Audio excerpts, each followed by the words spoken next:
Okay, Jeremy here, Parts Breakers, Jeeps Unlimited, 303-666-9020. This video is a little differently done or different about than we normally do, and it's because it's not a parts Jeep, it's a customer's Jeep.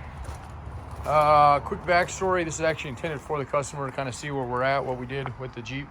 But for you to know, we don't normally work on vehicles of this magnitude. Pretty badass Jeep. Had some issues with it, and that's what we did. But normally we're more of an OEM yard. But this Jeep actually needed kind of a touch of OEM, and that's why we went ahead and took it on. Essentially, they had done, it was a early YJ, so it had the 4.2 in it. And they had done a Mopar injection, not through Mopar, it was a used injection system that we didn't actually have anything to do with. They had already done that. But it really wasn't done well as far as the harness was concerned, and the ECM and just a whole bunch of other stuff they really liked. You could tell they got excited about some things and then not very excited about others. So anyway, customer from the Midwest took the time to drive all the way out to Colorado to experience some awesome wheeling out here, and unfortunately couldn't get very far in this thing without it having some major reliability issues. So we started off kind of small, trying to sell him an ECM, and that unfortunately did not fix his issue he was having. Maybe made it run a little bit better, but overall did not fix the main issue, which was like a stall out, cutting out, just overall not running well and whatnot. So we took it the rest of the way for the most part. It's still, as I like to say, lipstick on a pig, because it is not necessarily a prom queen. She wasn't really made to look beautiful necessarily. Like, there's some buggies and stuff out there that have that going for them, but it is unneeded, obviously, and this one is more than functional. So without further ado, I'm gonna show you kind of what we did, and so you can kind of see it firsthand. There's a couple little things that we'll do on it before you pick it up, but it's all minor stuff, just tucking up some of the harness that was in the dash. It's kind of drooping down. The guys said, oh, that's probably good enough, and when I came in I was like, nah, we'll clean up that stuff a little bit more. Again, at the end of the day, it's not we didn't for the budget we had on it, we were trying to keep it at minimal. We got it a long way, so, and I'm happy with the results. So a couple things, let's show you the engine side of things, which isn't going to look probably too different. I mean, it will, because like that right there, big old hole in the firewall, and then your obviously heater core hoses. This was kind of looped up and around. It didn't even have a heater box in it, which who needs a heater box in a buggy, right? Well, it is kind of nice when you're wheeling late in the year. These heaters work pretty well, so we fixed that up. But more importantly, the harness itself, it's all back tied in for the most part.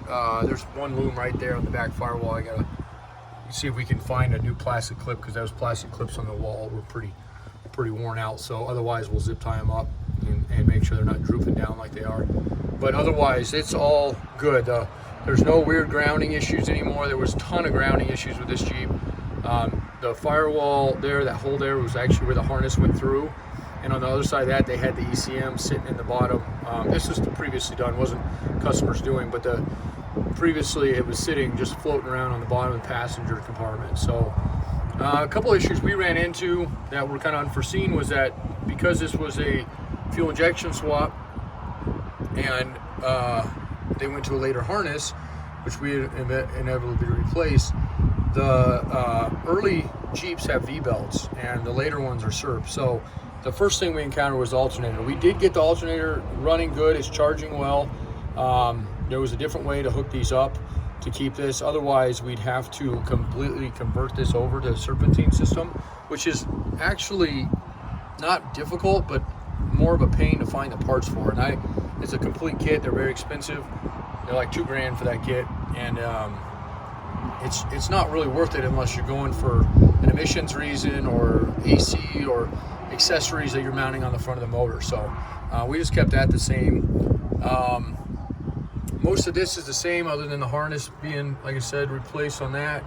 And then your ECM, which is, I think is so tall, and I'm a big guy, but it's a big old stinger sticking out, hit my belly. So there's your ECM there. So okay, and that's mounted properly or to the firewall where it should be.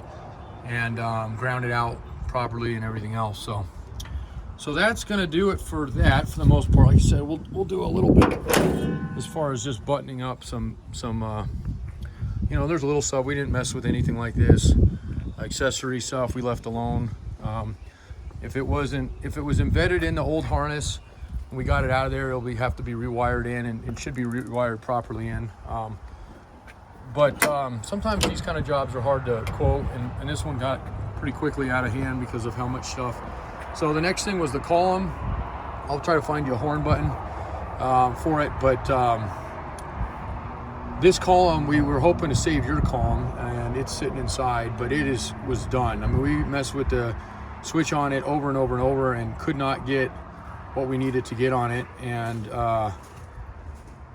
we ended up swapping the column out, and that wasn't actually something that I even approved. So unfortunately, we're going to eat the column costs on this guy and just have to hopefully maybe fix yours, because yeah, I don't go at customers with, you know, in some ways we have the choice. I mean, we could take this out and put the old one back in and then call you and say, hey, but I'm just, you know what, man, it is what it is. We're going to eat the column. Just so you know what we're eating, this is $750 is that column. So it's definitely a bite. These columns are not easy to find, especially a tilt one, which this one is. So it's good. It needs to be, you know, where it is. So there's your dash back together. There's your RPM, right? So this is all one piece now versus the individual gauges you had before, which weren't proper, and that's part of the reason that nothing was working. These are your warning lights. Bezel, the little bezel plastic piece is a little loose here, but I mean, again, we can get into that stuff, but it's just a cover. So, okay, odometer there. That's going to be your 4-wheel drive light there, which who knows will even work on this thing just because of what it is, but it may. We'll try it. Fuel gauge, temp gauge, oil gauge, and battery gauge. Okay, and here in a sec I'll kick it off and we'll go from there. There's your heater. This is some of the hanging stuff, that some of this is accessory stuff, so I didn't really know what to do. Actually, a lot of this is. The more I look at this, the more probably why they left it where they did. But we'll just wrap it up, tape it up a little bit, and put it up in there. And then if you do decide you want to run whatever accessories those are running, you can later. There's your heater box, the bottom of it, and then you have the fresh air intake, which you can't see, but that sits at the top. Nothing really here, and then it changes drastically back here. And I was mentioning on the phone to you earlier that rollover valve, and so this is it here. And basically you got, it's just a vent, right? So, and if it's vented, if it's done right, this was up and mounted up here, and that was causing a lot of issues. And unfortunately, we had to get through some of the wiring issues to kind of feedback and figure out what the next thing. We knew there would be some, but we just didn't know how extensive it'd be. Fuel lines, these are all new fuel lines. Put the fuel filter nice and accessible here. They cleaned up the tank, this area. Jim was like trying to make this really, really perfect. And at this point, I was like, look, man, it's just get it functional, and they can clean it up later. We don't want to eat up hours on this thing any more than we have, and get too deep with them on it. So here's your filler, and the gasket is done on this, and it really shouldn't be done. This should be like an actual gasket, like you buy Velcro or cork or whatever you want to do, and then you can put some silicone around if you want. But the other thing that there's an issue with here, and again, this is something I'd recommend. I'd have a tray of some kind built here with holes going down with these guys and some grommets, and have this stuff plumbed on the top, because you got bolts here exposed, and you know these, especially if you're not washing them, you're going to wear holes inevitably. So you can bring fuel line with you, but just something I would I would consider. Okay, brand new fuel pump.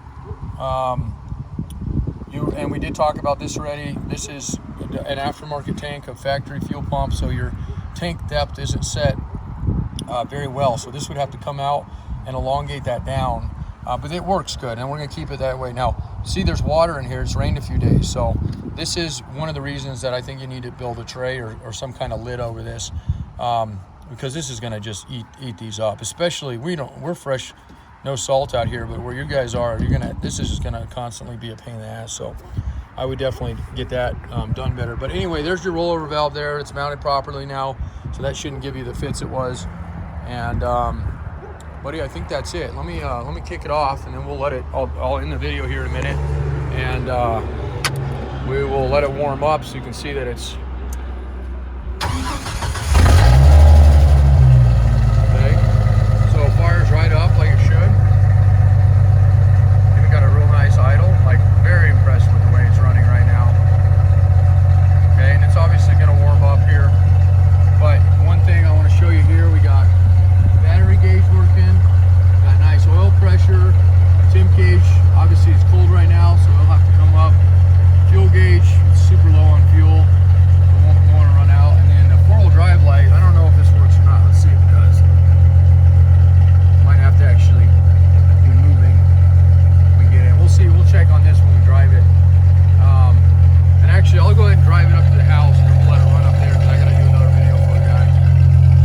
Oh, my back's sore from being on this trip, so I sound like an old man getting in it. That's why. Oh shit! I see this is stuff I told them not to mess with, but it looks like they even wired your stereo in. So let's see if it actually works. Oh, it works. I don't know what. I don't think they have an antenna, Matt, hooked up to it right now. So, but I told them not to mess with this, so it looks like they did you a favor. Mess with that for you. Okay, let's. I hear it. Oh yeah, I feel it. It's obviously not quite warm yet because it's not warmed up, but you're gonna have heat, buddy. That should excite you. Yes, I know. People are gonna be like, why the heck do you need a heater in this thing? There's no roof. There's no. Well, when you're out wheeling, all bundled up, having fun, have a little floor heat on those feet. That goes a long way, especially if you're out hunting. And you can even enclose this cab somewhat, and you'd be surprised at how toasty this whole area would get for you. So super excited. I'll try to find you a horn button. Well, like I said, we'll clean up a little the accessory wires, but I think they were just kind of wondering what exactly you wanted to do with these. If you just wanted to leave them up in there, that's probably that's what I'm going to have them do. I'll have them tape them up so there's nothing exposed on them. We'll just hang them, and just know that when you get, if there's something you had in it before, light or something that wasn't reinstalled, that your wiring is here. We didn't cut any of that out or try not to, anything that we didn't have to get into too much. So okay, so let's go for a little spin here.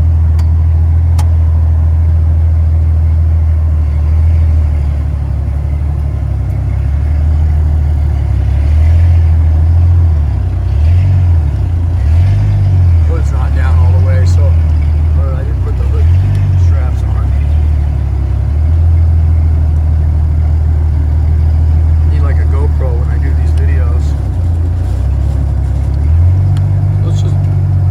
It's just running so good. Now I know that your issue was kind of later on, but I do know it wasn't running well in the beginning too. So and I'm not getting a 4-wheel drive light, so I'm sure that's not hooked up.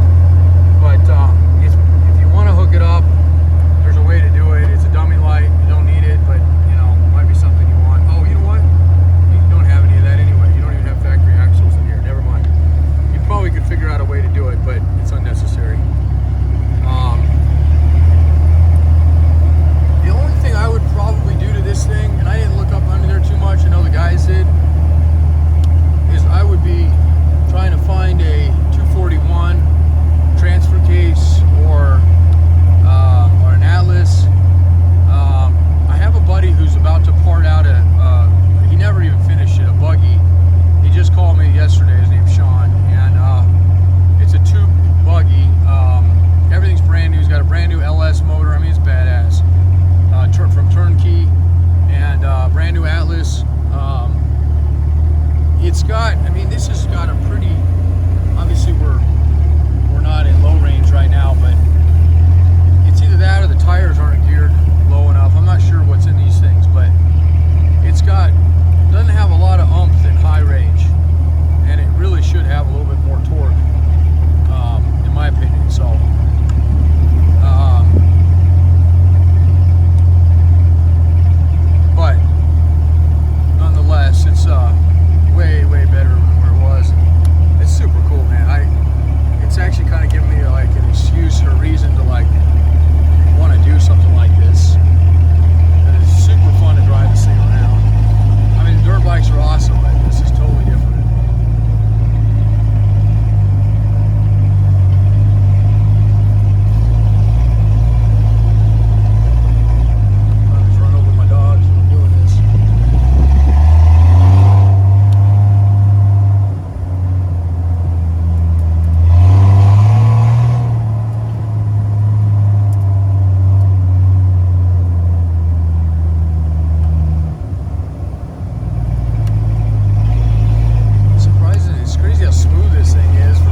that's what we were kind of talking about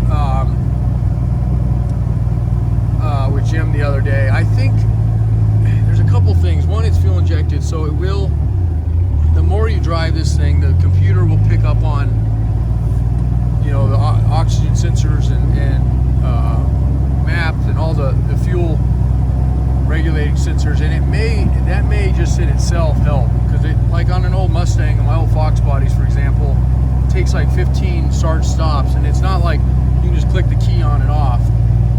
It actually is like, has to be like driven start stops before the ECM will start relearning.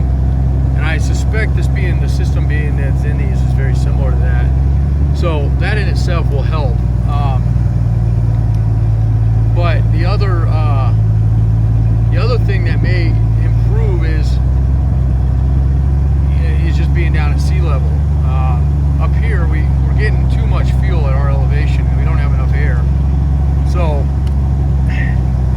what I would probably suggest is seeing how it does at yours, and if that goes away, and I would definitely say it's just got a programming, it just needs to be tuned or readjusted that way. If it doesn't, and you still continue to get an overfueling smell, I would be starting to look at a motor is the next thing. And you can get cheap 4 liters from us that are, you know, we have one down there that's got a brazed block side, the mount, basically somebody broke a motor mount on the thing and had to braze the block, and that would be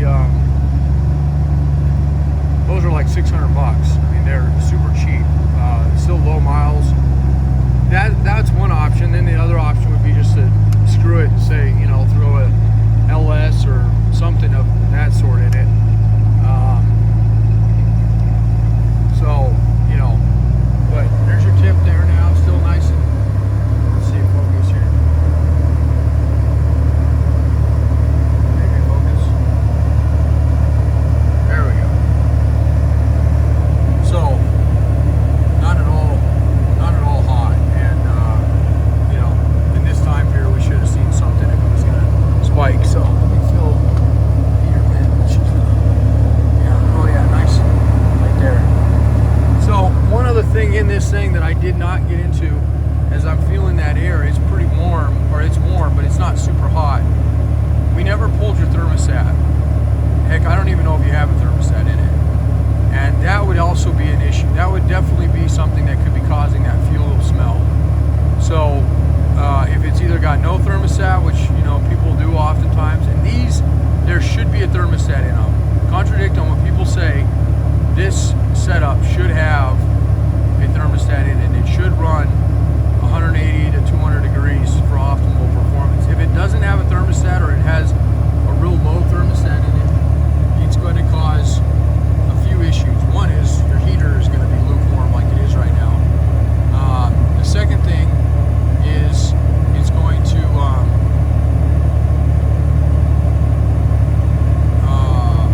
it could cause that detonation, that could cause that unburned fuel come out your tailpipes. It's real hard to say what it's doing. I will say, as we're sitting here not moving, we've got a little bit warmer on the temp, and that's good. This is your safe range up to about 210. It actually is safe all the way up, but we don't really want it running above 210. You might, when you're crawling real heavy on it, especially if your gears aren't adequate, you might get up there a little bit, but really you want it to be that 180 to 210 mark. And just sitting here, I can already, that definitely it's gotten warmer, but still not super hot. So I'll ask Jerry about that and see, but I almost bet money there's either no thermostat in this thing, or it has a, you know, a 160 in it for thought of performance. If you were running in the desert all the time, you could get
actually about 30 minutes into driving it, it was cutting out on you. So far so good. We're at probably about 20 solid minutes. The video being about 25 right now. So, okay.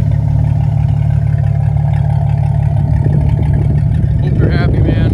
I mean, overall, I'm pretty stoked about it. Like I said, I wish we were able to do get the kind of rich burning fuel smell out of it, but unfortunately, I think you kind of mentioned it the other day when we talked. It's better just to kind of leave it where it is and let you do the rest of it, or just shell that motor and go to a different motor, or you know, rebuild one or whatever you want to do. But I think I honestly probably have some longevity. I don't know if I would be trailering it across the country until you get that thing somewhat more dialed in, because the last thing you want to do is what happened on this trip, which is, you know, just no reliability. I mean, you've now seen this part of the country. I don't know if you've ever been out here before, but Moab,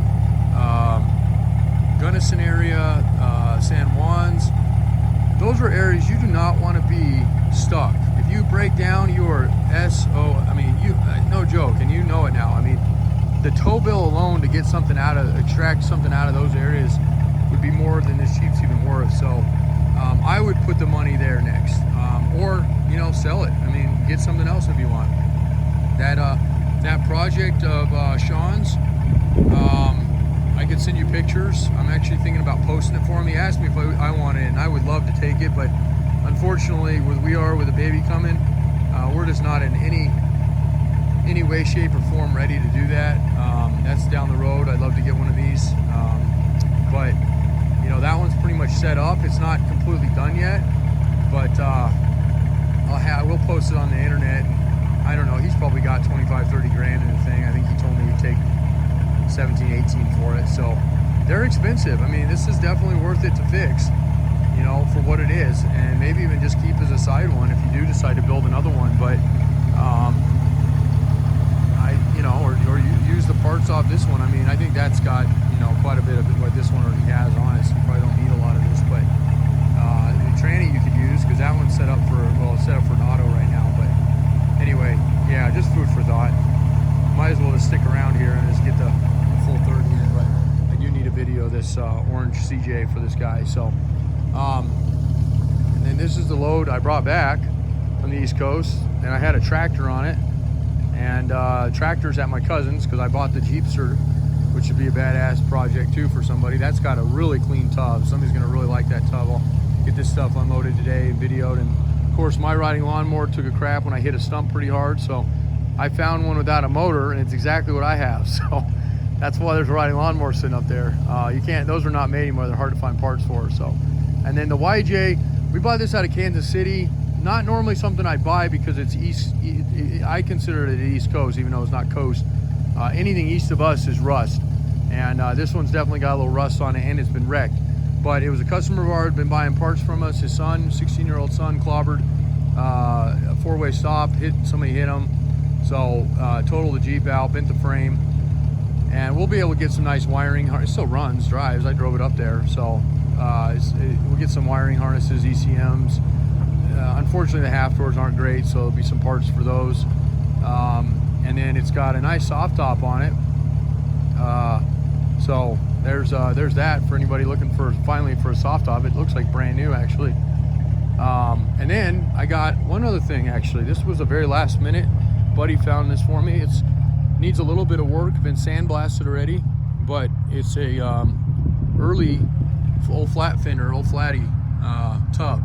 And it has, the torque pockets are pretty much gone. But surprisingly, normally it's the floors and the torque pockets are okay. It's reversed here. The floors are actually pretty dang good. These floors, for being, you know, a 40s Jeep, this is incredibly clean. Torque pockets need to be replaced on it, but not a bad Jeep. I mean, look at this thing. This is why I love Colorado, because we get so much of this, you know, virtually rust-free. There's some rust in that one still, but you can see it's got flash rust already just from the rain we got in the last couple of days. But look at that thing. So, all right, that's it. I'm gonna go back to work, start doing some taxes, and get busy on everything else. So.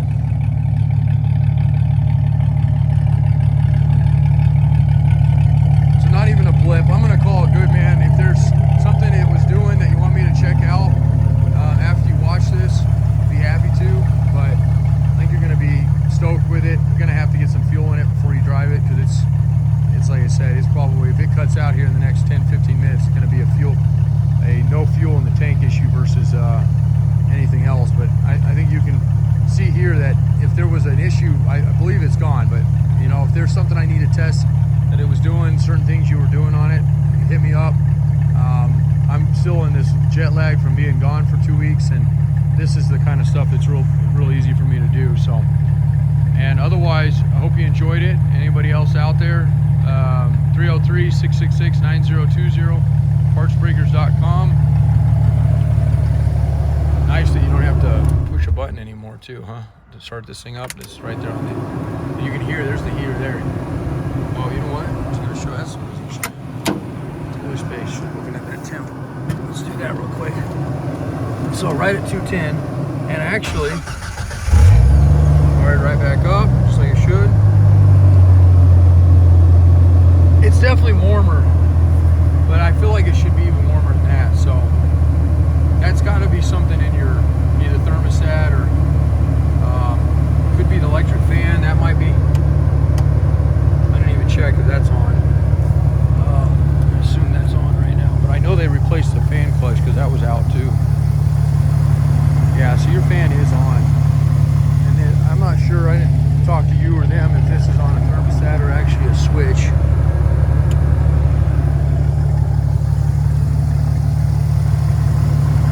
Still going, so it must be on a either all on or temp switch or something.